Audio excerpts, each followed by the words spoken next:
Sepanjang proses tahapan Pilkada serentak 2020 berlangsung, Bawaslu Kabupaten Batanghari menerima 15 laporan dugaan pelanggaran pemilu pada pemilihan Bupati dan Wakil Bupati Batanghari.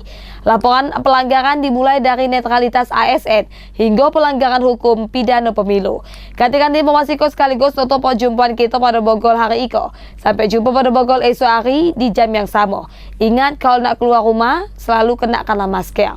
Saya Supik Lancip undur diri. Wassalamualaikum warahmatullahi wabarakatuh. JEK TV, inspirasi kita. Kurang dari 3 pekan jelang pemilihan Bupati dan Wakil Bupati Batanghari pada 9 Desember mendatang, Badan Pengawasan Pemilu Kabupaten Batanghari telah menerima 15 laporan dugaan pelanggaran pemilu dan masing-masing laporan tersebut sudah diproses oleh Bawaslu Batanghari.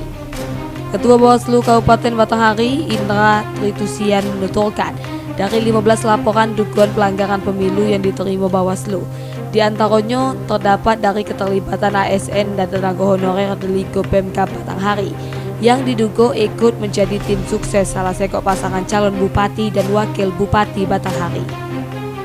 Laporan netralitas ASN dan tenaga honorer mendominasi dilaporkan sebagai pelanggaran pemilu. Selain netralitas ASN dan tenaga honorer, juga terdapat pelanggaran terkait pelanggaran protokol kesehatan yang dilakukan oleh paslon saat kampanye, dan juga terdapat laporan pelanggaran hukum pidana pemilu.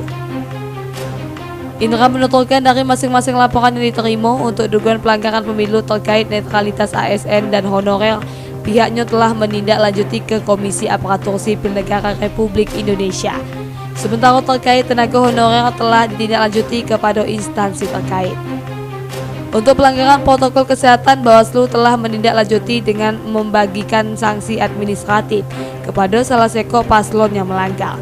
Sementara untuk pelanggaran pidana hukum pemilu, pihaknya telah memproses kepada Gakumdu dan segala proses hukum sejauh itu telah dihentikan karena tidak mencukupi 2 alat bukti. Laporan masuk ke Bawaslu sebanyak 15 laporan.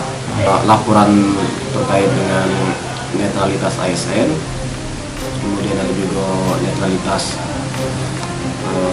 honor, kemudian ada juga pidana pemilihan.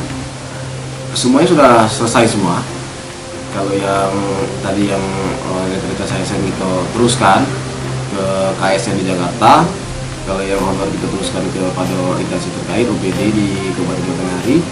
Kalau yang pidana ini pembahasannya di Gakumdu, cuman berdasarkan pembahasan bersama polisi jaksa tidak cukup alat bukti, makanya dihentikan.